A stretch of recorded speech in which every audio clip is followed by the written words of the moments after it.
Paytm तो गियो।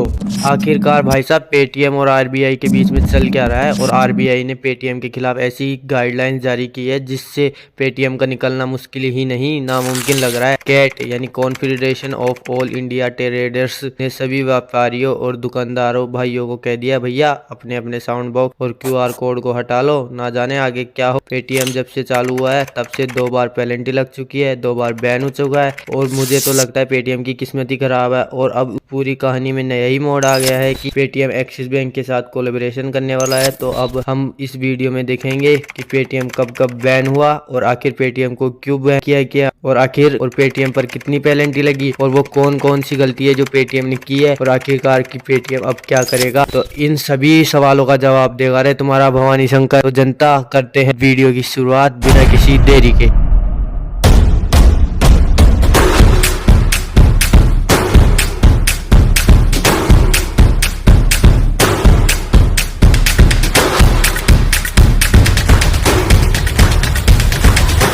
कहते हैं कि छोटी छोटी गलतियों पर सुधार ना किया जाए तो बाद में उससे बड़ा नुकसान उठाना पड़ता है। और ऐसा ही कुछ हुआ पेटीएम के साथ। 31 जनवरी 2024 ये वो तारीख है जब आरबीआई ने ऑर्डर जारी किया कि जो पेटीएम पेमेंट बैंक है 29 फरवरी के बाद उसमें कोई ट्रांजेक्शन नहीं होगा। अब सोचने वाली बात यह है कि इस बैंक के अंदर आप और ज्यादा पैसे नहीं डाल सकते। आपके पास जो पुराने पैसे है वो तो निकाल सकते हो, लेकिन बाद की कोई पेमेंट वगैरह ये सारी चीजें नहीं हो पाएगी। फास्टैग वगैरह सब ये सब नहीं चलेंगे।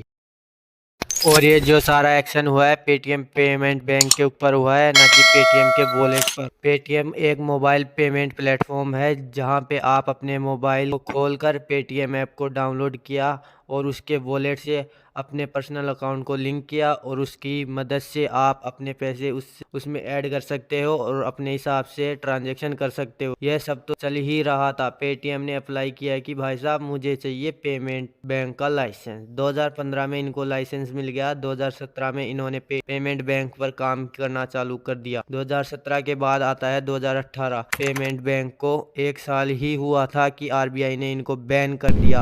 अब आरबीआई ने बैन क्यों किया कि लाइसेंसिंग की जो कंडीशन थी ये उसको फॉलो नहीं कर रहे थे। डे एंड बैलेंस को मेंटेन नहीं कर पा रहे थे। केवाईसी के जो नॉर्म्स थे उनका उल्लंघन कर रहे थे।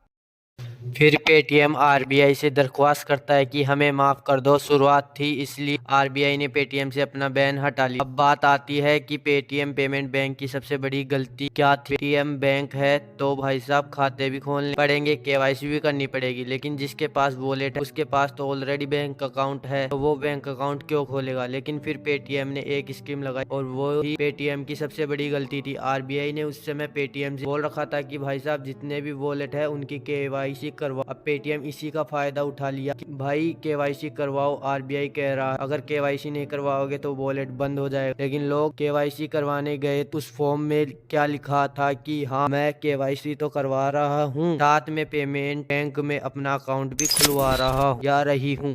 आपको ऐसा लग रहा है कि मैं केवाईसी करवा रहा हूँ, लेकिन इसके साथ साथ आपका अकाउंट भी खोल दिया जाता है और वो भी आपकी मर्जी के बगैर। अब इसी बीच अक्टूबर 2021 में आरबीआई ने पेटीएम पर लगाई 1 करोड़ की पेनल्टी। पेटीएम ने कहा किस चीज़ की पेनल्टी साहब। आरबीआई ने कहा हमें ही गलत इन्फॉर्मेशन दे दी। फिर मार्च 2022 में आरबीआई ने देखा भाई साहब ये तो कस्टमर की कंसेंट के बिना ही अकाउंट खोल रहे हैं, तो मार्च 2022 में दोबारा से पेटीएम को बैन कर दिया। पेटीएम की केवाईसी में मेजर इरेगुलरिटीज पाई गई जिसकी वजह से कस्टमर का केवाईसी जो है वो रिस्क में पड़ा हुआ है। लाखों अकाउंट तो ऐसे जिनका केवाईसी ही नहीं है, कुछ डाला ही नहीं, ऐसे ही केवाईसी कर दी। अब NHAI national highway authority of India ने भी इन्हें नए फास्टैग इश्यू करने से बैन कर दिया।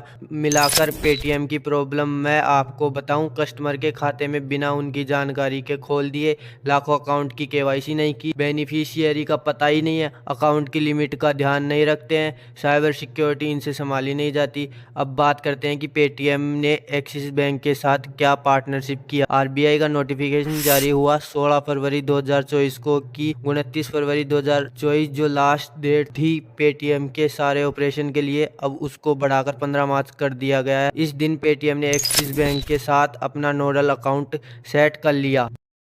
अब बोलोगे ये नोडल अकाउंट क्या होता है भाई साहब। तो नोडल अकाउंट वो अकाउंट होता है जब भी आप किसी दुकानदार के दुकान के क्यूआर कोड पर पेमेंट करते हो तो वो पैसा नोडल अकाउंट में जाता है, फिर वहां से मर्चेंट अकाउंट में जाता है। क्योंकि पेटीएम पेमेंट बैंक का नोडल अकाउंट आरबीआई ने रोक दिया था, तो पेटीएम के पास एक ही रास्ता था कि वो किसी और बैंक के साथ कोलैब कर लिए। इसी बात को ध्यान में रखकर अब पेटीएम ने एक्सिस बैंक के साथ टाई अप कर लिया है। तो अब घबराने की कोई बात नहीं है। और अगर वीडियो इन्फॉर्मेटिव लगी हो तो वीडियो को लाइक और चैनल को सब्सक्राइब जरूर कर लेना। तब तक के लिए जय हिंद, जय भारत।